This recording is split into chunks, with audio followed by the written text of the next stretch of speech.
ยงนี้เป็นเสียงบอกมาให้ข่าวบอกถึงเรื่องราวพระเจ้าผู้ทรงสร้างสรรค์พระองค์ทรงโพธิ์สร้างไว้ให้ทุกสิ่งอันทั้งป่าไม้ห้วยน้ำลำธารทุกอันล้วนแต่สิ่งดีเพลงนี้ห้องมาเพื่อบอกให้ท่านว่าทุกสิ่งอันพระเจ้าประทานให้ฟรีพระองค์ยังทรงปล่อยเอาให้เป็นเสรีแต่ข้างนั้นผีมารอับปีหาวีให้ลงกลลวงอย่าอะไรเศร้าใจห่วงหาห่วงมารห้อยเลมารยามันเข็นฆ่าให้ท่านเจ็บสวงขอจงมันเพียรเล่าเรียนศึกษาให้ดีพระคัมภีร์เป็นทางสอนสีหนทางชีวิตสุขสันต์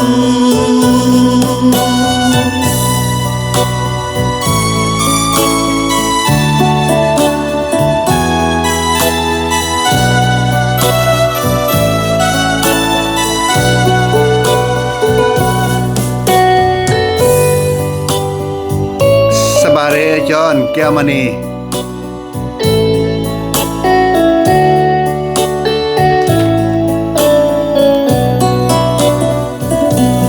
เพลงนี้ห้องมาเพื่อบอกให้ท่าน สบายดีนิงว่าทุกสิ่งอันพระเจ้าประทานให้ฟรีสบายดีวิกกี้เวียงไทยยังทรงปล่อยเฮาให้เป็นเสรีแต่ข้างนั้นผีมารอับปีหาวีให้ลงกลลวงอย่าอะไรเศร้าใจห่วงหาห่วงมารห้อยเลมารยามันเข็นฆ่าให้ท่านเจ็บสวงขอจงมันเพียรเล่าเรียนศึกษาให้ดีพระคัมภีร์เป็นทางสอนสีหนทางชีวิตสุขสันต์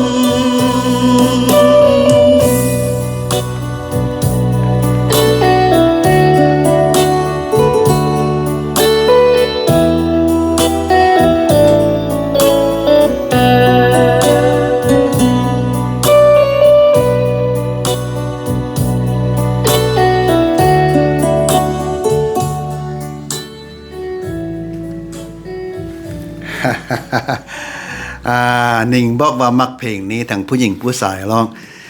สบายดีพี่น้องที่ฮักแพงขององค์พระผู้เป็นเจ้า Good morning brothers and sisters Good morning Leon coming Thank you for coming We have about quite a few people on the board for right now ข้าพเจ้ามีปัญหาน้อยหนึ่งพี่น้องที่ฮักแพงปัญหาเกี่ยวกับเรื่องเพลงผู้อื่นมาใส่สบายดีน้อยเพชรดีใจที่ไอ้จอนเข้ามาเป็นประจำปัญหาเรื่องเพลงเป็นดังนี้พี่น้องที่ฮักแพงเอาเพลงเพิ่นมาใส่หนาเดี๋ยวนี้AI อยู่ใน Facebook เตือนข้าพเจ้ามาไล่เธอแล้วบอกว่า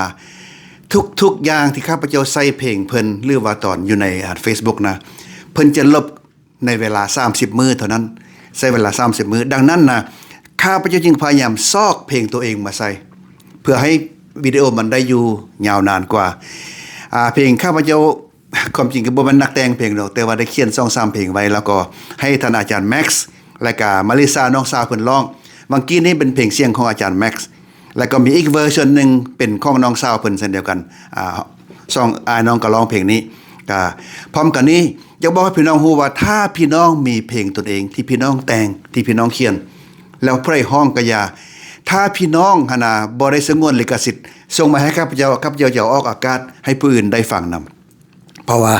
ข้าพเจ้าก็บ่มีหลายเพลงมีแต่2-3เพลงเท่านั้นดังนั้นแล้วเพื่อว่าบ่อยากให้เพิ่นลบ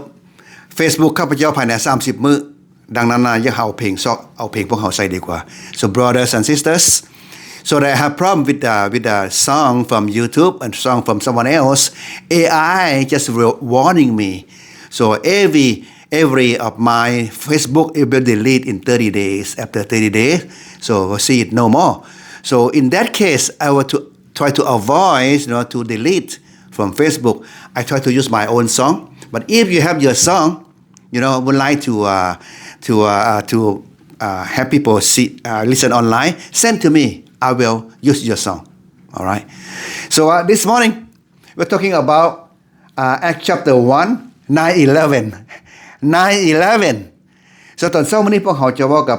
กิจการบทที่1ข้อ9ถึงข้อ10พวกเขาจะศึกษานำกันมีสั้นๆในมื้อนี้แต่ละมื้อข้าพเจ้าพยายามให้ได้สั้นๆบ่ให้เอายาวพี่น้องที่รักแพงเพื่อว่าพี่น้องจะบ่ได้ boring okay but first will you bow your head and pray with me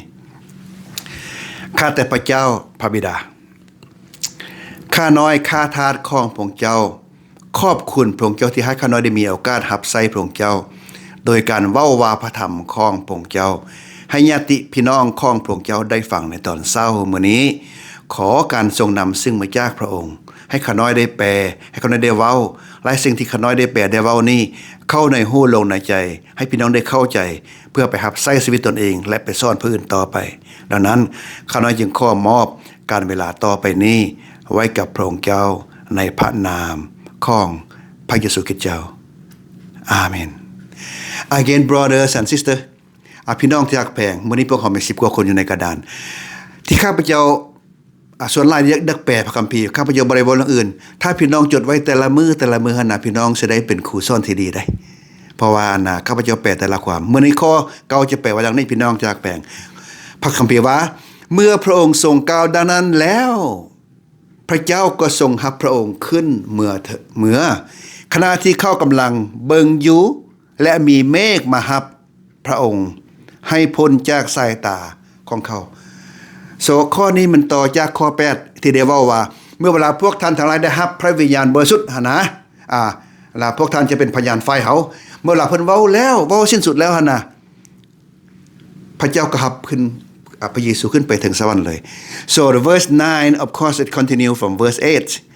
so verse 8 is telling us when we receive the Holy Spirit we will be witness for him so as soon as he spoke and he finished and now the verse 9 God take him up to heaven so well and this cloud number one I want to point to you this cloud is symbolize of God glory of God okay ดังนั้นพี่น้องที่รักแพงคำว่าก้อนเมฆรับพระองค์ขึ้นไปที่น่ะเมฆอันหมายถึงฤทธิ์อำนาจซึ่งเป็นตัวแทนของพระเจ้า In Old Testament a cloud led Israelite through the wilderness according to Exodus chapter 13 verse 1 to verse 22อิงตามพระคัมภีร์ในสมัยเดิมก้อนเมฆได้นำพวกอิสราเอลผ่านพ้นทินทุรกันดารอิงตามพระธรรม Exodus บท13ข้อ21ถึง22 that God made his presence known to his people by appearing in the cloud according to Exodus chapter 16 verse 10 verse 19 chapter 16 chapter 19 chapter 16 and chapter 18 all of this God present in the cloud ฉะนั้นพี่น้องที่รักแพงพระเจ้าทรงปรากฏตัวหั่นน่ะเป็นก้อนเมฆในเวลานั้นซึ่งเป็นก้อนเมฆในต่างหน้าพระเจ้าซึ่งนำภัยพ้นของพระเจ้าน่ะให้พ้นความทุกข์ยากลำบากในสมัยนั้นอิงตามพระธรรมเอาพยพพยพนะบท16บท19บท18พวกนี้พี่น้องหมายความว่าก้อนเมฆนั้นแม่นต่างหน้าพระเจ้านำพวกอิสราเอลออกจากอียิปต์ดังนั้นก้อนเมฆอันเดียวกันนี้ได้นำพระเยซูออกจากโลกขึ้นไปสู่สวรรค์พี่น้องที่รักแพง You get it สบายดีนางพันอยู่เมืองลาวบ่หันนอนเนาะพันเนาะพันเอ้ย ขอบใจเด้อที่ส่งข่าวมาให้ฮู้เกี่ยวกับเรื่องประเทศลาวไปนมัสการอยู่ประเทศลาวอาจารย์เห็นเจ้าไปรับใส่พระเจ้าก็ดีใจที่นั้นขอพระเจ้าอวยพรเจ้านางพันว้าวก่อนเมฆนั้นแปลว่าดังนี้พี่น้องที่รักแพงแปลว่าพระเจ้าทรงรับเอาพระเยซูขึ้นสวรรค์ทางเป็นต่อหน้าต่อตาพวกสาวก so the cloud take Jesus up in front of disciple in front of their own eyes they are watching he's going up to the cloud going up to heaven so they are watching what is going on so because Jesus is talking to them when you receive the Holy Spirit you will be my witness from Jerusalem from Samaria and to the end of the earth so after he saying this after he finished the cloud pick Jesus up to heaven that's what disciple wonder what is going on พี่น้องที่รักแพงเมื่อเพิ่นกล่าวว่าเมื่อพวกท่านได้รับพระวิญญาณบริสุทธิ์แล้วพวกท่านจะเป็นพยานฝ่ายเฮาอยู่ในกรุงเยรูซาเล็มนะกรุงจากนั้นก็ไปซามาเรียแล้วไปทั่วโลกเวลาเว้าจบไปเท่านี้นะพี่น้องที่รักแพงก้อนเมฆก็มาอุ้มเอาพระเยซูขึ้นไปขึ้นไปทางเป็นในพี่น้องขึ้นไปถึงฟ้าสวรรค์ไปอยู่กับพระเจ้าต่อหน้าต่อตาพวกสาวกเวลานั้นพวกสาวกจึงบอกว่ามีหยังเกิดขึ้นในเวลานี้ verse 10ข้อ10เมื่อเขากำลังแนมเบิ่งฟ้ากำลังแนมเบิ่งพระเยซูนะขณะนั้นพระองค์เสด็จขึ้นไปนั้นน่ะมีเทวดา2ตนนุ่งเครื่องขาวมาปรากฏยืนอยู่ใกล้เขา so they were looking intently into the sky as he was going when suddenly the two men dressed in the white stood beside them with angel so while the disciples were straining their eyes staring into the sky two angelic messengers appear among them the angel confirmed what has just happened indeed Jesus has been taken away from the earth up to heaven ในขณะที่พวกสาวกกำลังเบิ่งพระเยซูหายขึ้นไปในก้อนเมฆก็มีเทวดา2ตนนะพี่น้องมาบอกข่าวให้พวกสาวกและบอกว่าพระเยซูเสด็จคืนไปสู่สวรรค์แล้วว้าวพี่น้องที่รักแพง Good morning my brother Subin thank you for coming brother I'll expect to see you at in the LCC brother hope to see you there but I haven't registered yet but I will be there brother Subin all right see you there thank you for coming let's continue verse 11 เบิ่งต่อไปข้อ11ว่าดังนี้9:11 according to book of Acts chapter 1ข้อ11ข้อ11ว่าดังนี้2คนนั้นจึงกล่าวว่า two angels say they said why do you stand here looking at the sky the same Jesus who has been taken from you into heaven will come back in the same way you have seen him go into heaven เทวดา2ตนว่าดังนี้พี่น้องที่รักแพงได้บอกว่าสาวคาลิลีเอ้ยเพิ่นว่าสิได้พี่น้องเป็นหยังพวกเจ้าจึงยืนเบิ่งท้องฟ้าพระเยซูองค์นี้พระเจ้าได้ทรงรับขึ้นไปเมืองฟ้าสวรรค์แล้วและพระเยซูองค์นี้ก็จะเสด็จมาเหมือนกันในก้อนเมฆจากฟ้าสวรรค์ว้าวเพิ่นบอกว่าตอนนี้พระเยซูกำลังขึ้นไปแล้วและก็เสด็จขึ้นมาอีกดังนั้นมันเทวดากำลังบอกพวกสาวก so the angel remind them because God promised Jesus promised someday just someday he will return so angel remind them when he go back and he will return again according to Matthew chapter 24 verse 30 and Matthew 26 verse 64 and Mark chapter 13 verse 26 also Luke 21 chapter 21 verse 27 เทวดายังบอกยังเตือนอีกว่าเมื่อเวลาพวกเจ้ากำลังเบิ่งพระเยซูขึ้นด้วยสายตาพวกเจ้าน่ะเบิ่งแบบนี้ขึ้นในก้อนเมฆน่ะและวันหนึ่งพระองค์ก็เสด็จมาแบบนี้แหละจะเสด็จคืนลงมาพี่น้องที่รักแพงลงมาในโลกนี้เป็นครั้งที่2พี่น้องที่รักแพงหวังว่าพี่น้องคงจะเข้าใจในการเสด็จไปเสด็จขึ้นท้องฟ้าของพระเยซูอิงตามพระธรรมกิจการบทที่1ข้อ9ถึงข้อ11ดังนั้นแหละพระเยซูจะเสด็จมาถึงก้อนเมฆในวันสุดท้ายเฮากำลังรอท่าวันนั้นแต่วันนั้นพี่น้องที่รักแพงในขณะที่รอท่านี่พวกเขาเตรียมพร้อมเฮ็ดดีที่สุดเด้อพี่น้องเด้อรับใส่พระเจ้าเด้อพี่น้องเด้อเพราะเฮาบ่ฮู้ว่าพระองค์จะมามื้อใดเทวดาบอกว่าพระองค์จะมาแต่บ่ฮู้ว่าจะมามื้อใดดังนั้นพวกเฮา